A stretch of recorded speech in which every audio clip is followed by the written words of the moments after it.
오늘은 여자는 복종을 해야 하나요? 라는 제목으로 함께 말씀을 나누겠습니다. 여러분, 방금 저희가 함께 읽었던 본문, 여러분 잘 마음을 새기시면서 잘 읽어 보셨죠? 오늘 본문은 예수님을 믿음으로 하나님의 자녀가 된 우리들에게 가정과 일터에서 어떻게 그리스도인답게 살아가야 할지를 이야기하는 내용입니다. 그런데 그 내용이 아주 인상적이고 조금은 충격적이기도 했죠. 여러분, 우리 다시 한번 마음에 새기면서 이 말씀, 18절 말씀 한 절만 같이 볼까요? 아내된 이 여러분, 남편에게 순종하십시오. 이것이 주님 안에서 합당한 일입니다. 아멘. 집사님, 아멘. 자, 아내된 여러분, 남편에게 순종하십시오. 자, 우리 아내된 여러분, 아멘 하셨습니까?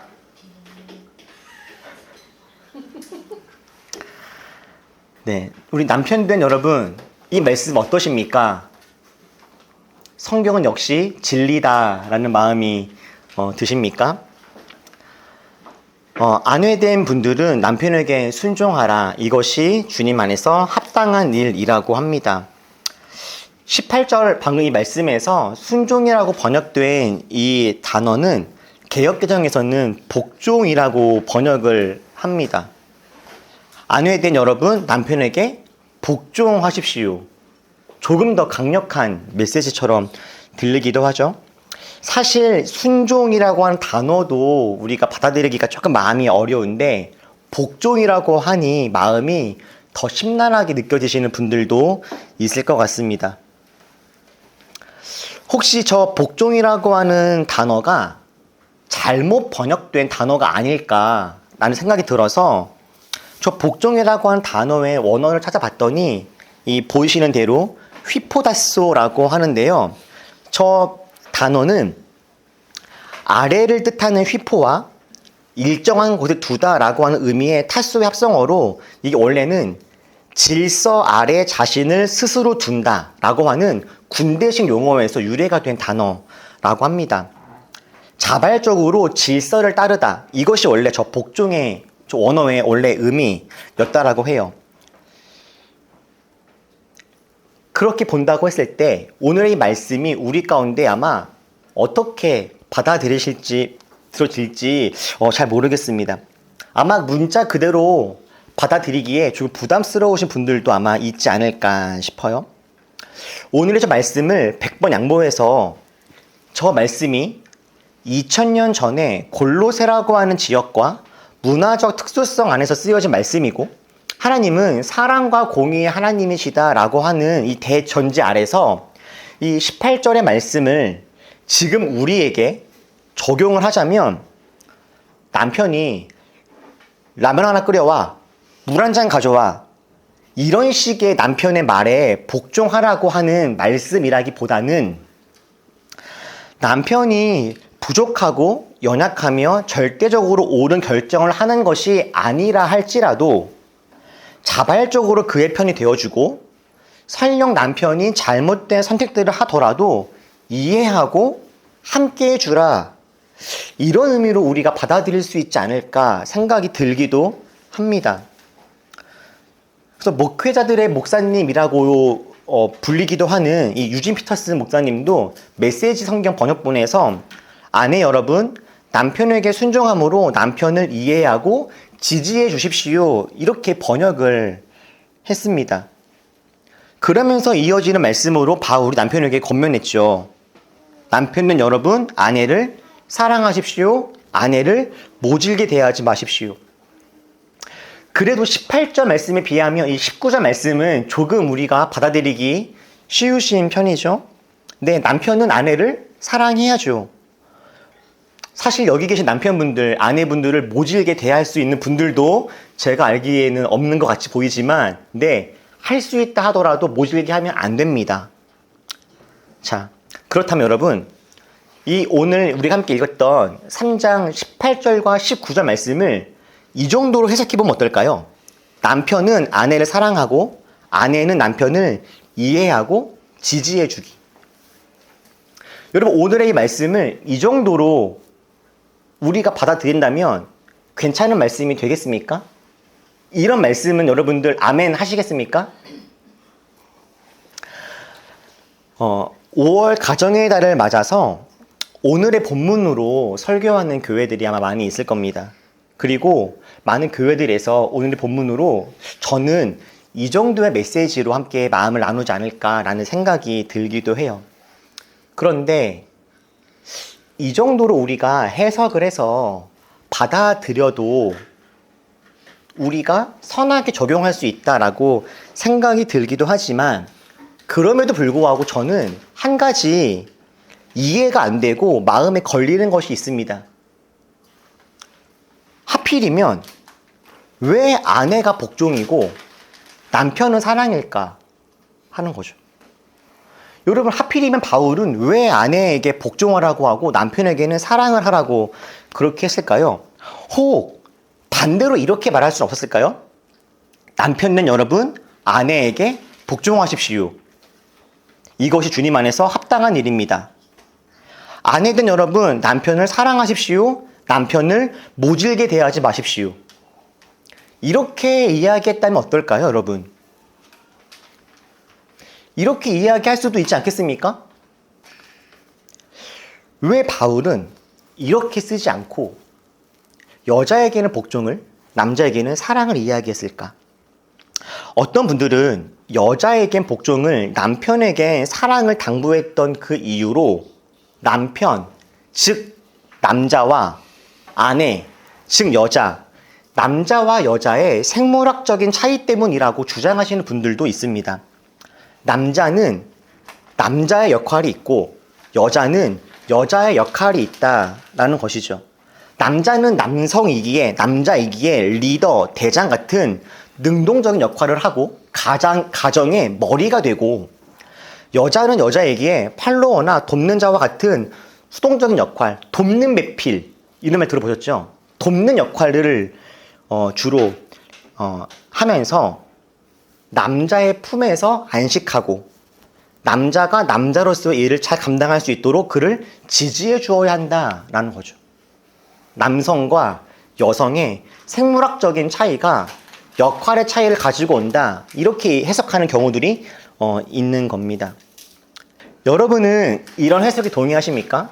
남자는 남성이기에 가정의 머리가 될 거고, 여자는 여자이기에 남자를 잘 돕고 서포터 역할을 해야 한다라고 하는 이 해석 말입니다.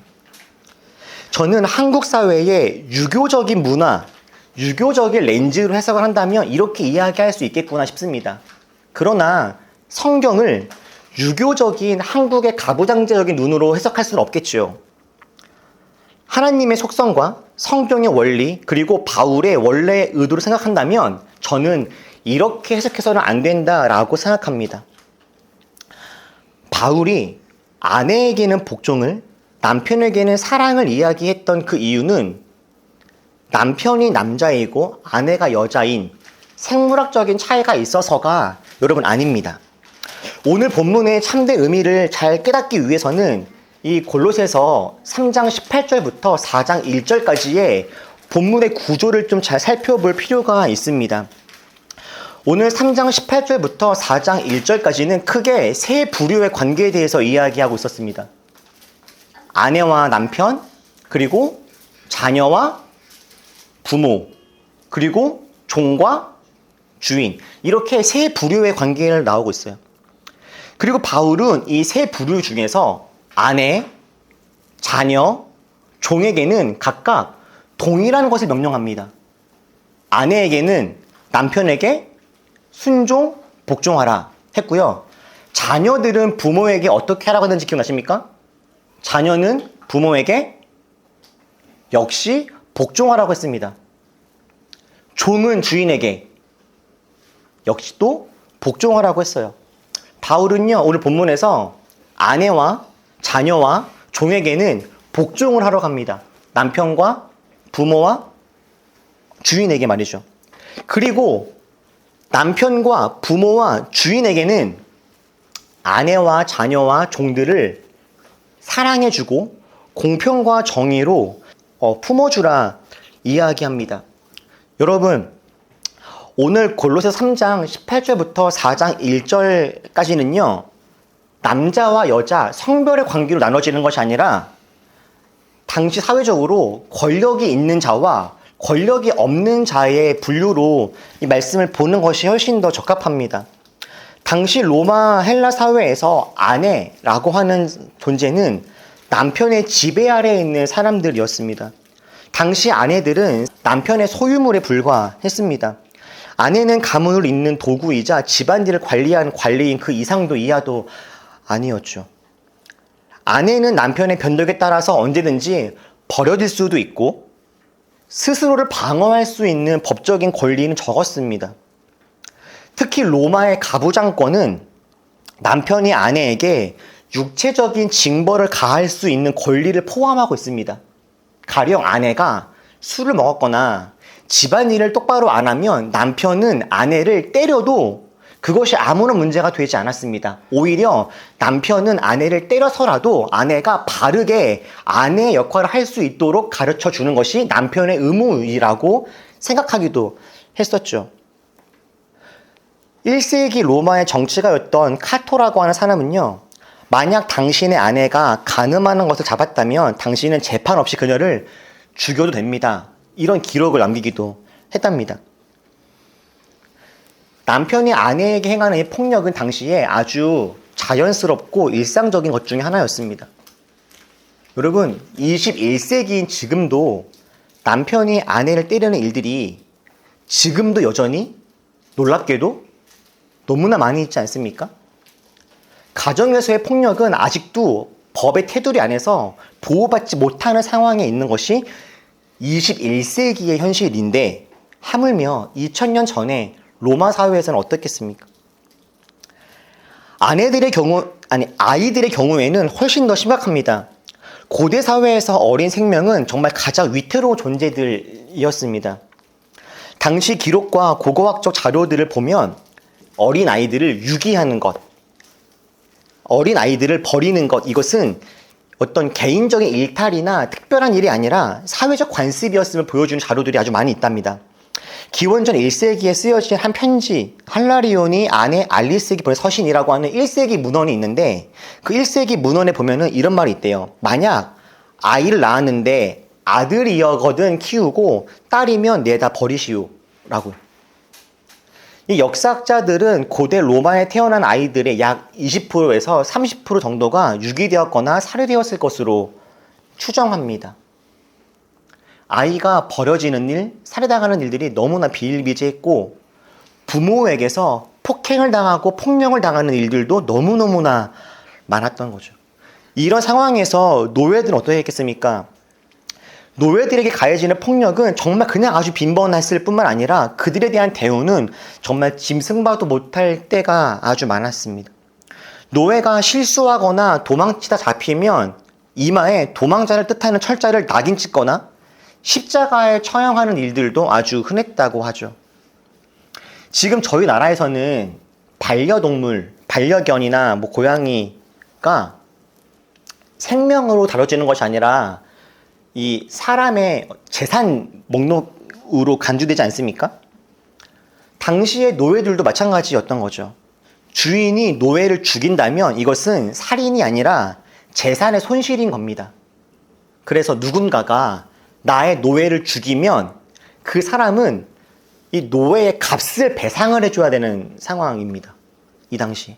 그러니까 노예는 인간 이하의 대접을 받았던 사람들인 것이죠. 이런 상황에서 이 남편과 아내에 대한 이 권면은요, 생물학적으로 남자와 여자인 사람들에게 하는 이야기가 아니라 권력이 있는 사람과 권력이 없이 삶에 힘이 들고 어렵고 막막함을 경험하는 사람들에게 하는 이야기가 오늘의 말씀이었던 거죠. 이러한 관점으로 오늘의 본문을 다시 한번 읽어보십시오.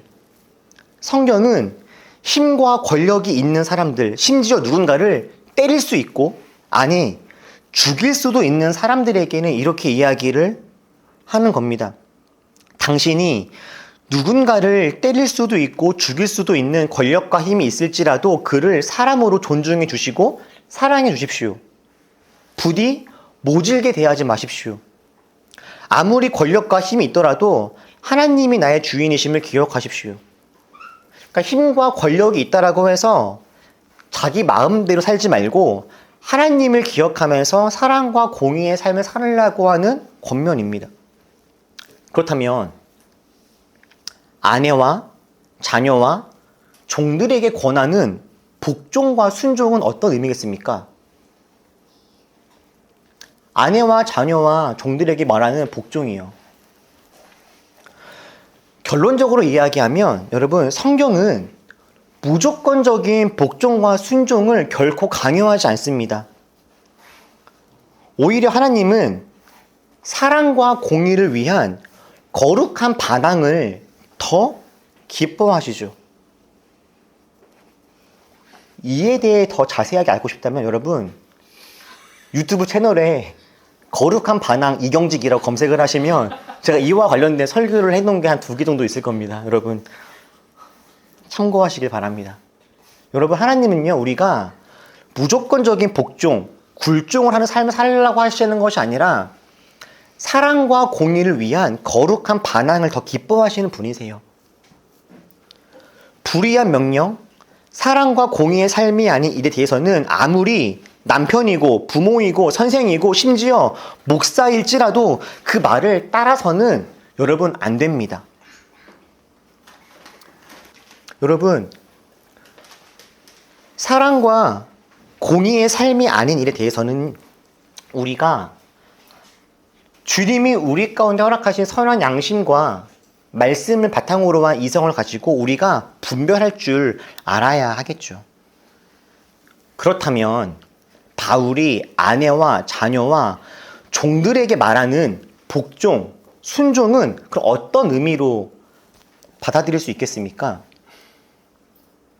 이건 바울이 아내와 자녀와 종들에게 살아라, 죽지 말고 살아있으라 라고 하는 이야기입니다. 아내와 자녀와 종들에게 불복종과 불순종은 죽음과 직결되는 이야기입니다. 남편의 명령에 복종하지 않으면 남편들은 아내들을 버리거나 매질을 가할 겁니다. 그런 남편과 함께 살게 되었다면 정말 죽고 싶거나 남편들을 죽이고 싶을 겁니다. 그리고 정말 많은 여자분들은 스스로를 인격적으로 죽이면서 인생의 의미를 잃고 희망과 소망 없는 삶을 살거나 아니면 남편의 권력 앞에 굴종하여서 그 사랑을 갈구하면서 의존적인 삶을 살았죠. 그런데 바울은 그런 사람들에게 이야기하는 겁니다. 비록 비참하고 막막한 현실이라 할지라도 살아라 라고요. 비굴한 굴종이 아니라 능동적인 섬김을 하면서 살라는 이야기인 거죠. 제 주위에는 목사님들 중에서 청소 일을 하시는 분들이 몇 분 계십니다. 이분들과 대화를 이렇게 하는데 이런 말씀들을 하셔요. 의미 있는 삶을 살고 주님께 칭찬받는 삶을 살고 싶어서 목사가 되었고 목회를 하였는데 교회도 개척을 하였는데 목회를 잘 하려다 보니 자기의 삶을 위해서 이 청소 일을 안 할 수가 없었답니다. 그래서 직업적으로 또 주중에는 청소를 하시는 거예요. 그리고 주말과 주일날에는 목회를 또 열심히 하시고요. 주중에 청소 일을 열심히 하면서 돈을 벌다 보니 또 목회를 또 나름 열심히 할 수는 없고 힘들었다라고 하시는 겁니다. 결국에 목회를 접고 청소만 하고 있는데 문득 내가 지금 뭐하고 사나 싶으셨대요. 그래서 정말 가끔씩은 목사님들이 그렇게 살아가고 있는 삶 중에 참 이렇게 살면 뭐하나, 정말 죽고 싶다라고 하는 마음이 들 때가 있으시답니다. 가끔씩 고객들이 저거 닦아라, 이거 닦아라, 이거 왜 이러냐, 이거 치워라, 저 버려라, 왜 더럽냐, 이렇게 이야기를 하면 그냥 너가 해라 라고 말하면서 욕 한 바가지 하고 다 내던지고 나오고 싶을 때가 많이 있다 라고도 하시더라고요. 그런데 그럴 때 우리의 삶은 하나님이 우리에게 살라고 명령하신 것이니 아무리 비참하고 어려워서 힘이 든다 하더라도 살아야겠다 싶으신 거죠. 고객들이 그래서 닦고 치우고 저 버리세요라고 이야기할 때 닦고 치우고 버리고 오셨답니다. 그렇게 번 돈으로 자녀들 맛있는 거 사주고 오늘 또 하루를 살아냈고 내일 또 살 수 있는 기회를 또 가져가신 거죠.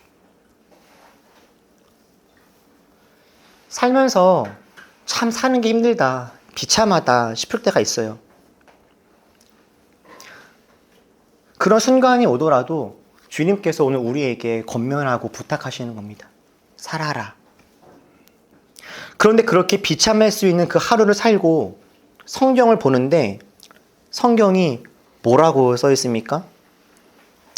하나님은 인생의 참담함 속에서 남편과 부모와 주인에게 복종하고 순종하는 사람들에게 내가 너의 삶을 기억하겠다라고 말씀하십니다.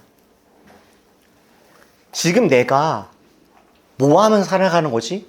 이 삶이 뭐가 의미가 있지? 이게 뭐 하는 것이지?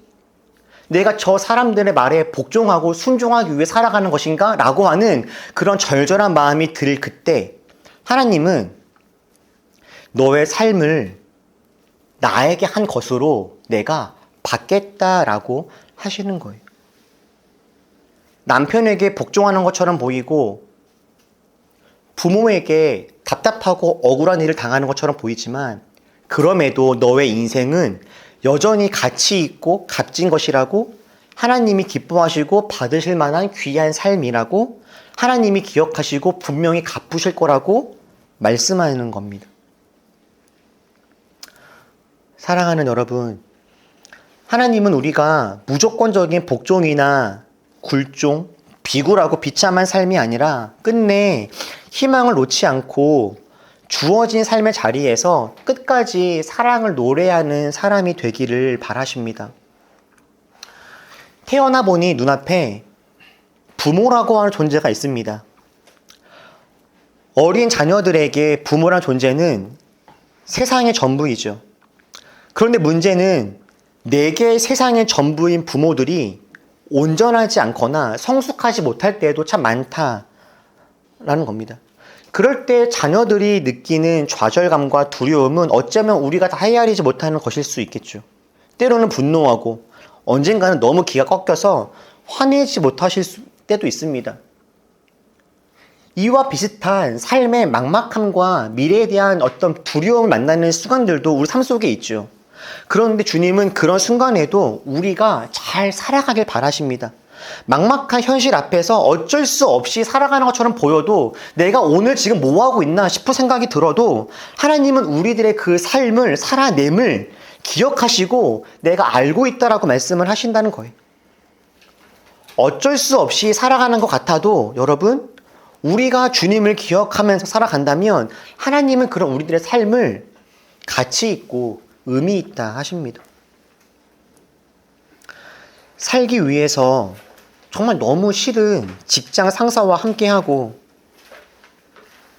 끝까지 사랑을 포기하지 않고 공의를 따라 걸어간다면 비록 우리 인생이 별 볼 일 없는 것 같고 때로는 비참하다 느껴지는 순간이 있을지라도 여러분, 하나님이 그런 우리들을 기억하고 계십니다. 삶의 여유가 있어서 누군가를 섬기며 돌볼 수 있는 상황 속에 있는 분들이라면 여러분, 사랑으로 사람들을 대하십시오. 힘이 있고 능력이 있으신 분들이라면 주위에 있는 사람들을 모질게 대하지 마시고 화나게 하거나 길을 꺾지 마십시오. 공평하고 공정하게 대하십시오. 내 힘으로 살아갈 수 있는 것처럼 보여도 아니요. 하나님이 우리 삶의 주인 되심을 기억하여 주십시오. 혹 삶의 막막함 앞에서 옴짝달싹 할 수 없는 상황 속에 계신 분들이 혹 계시다면 여러분, 우리는 어쩔 수 없이 살아가는 것이 아니라 하나님이 우리 삶을 기억하고 계시다고 하는 것을 우리 꼭 기억하면 좋겠습니다. 우리는 그냥 살기 위해 돈 벌고 있는 존재가 아닙니다. 우리가 주님을 기억하며 살아간다면 우리가 행하는 어쩌면 의미 없어 보이는 복종과 순종을 하나님은 하나님의 일이라고 기억하고 갚아 주십니다. 기도하겠습니다.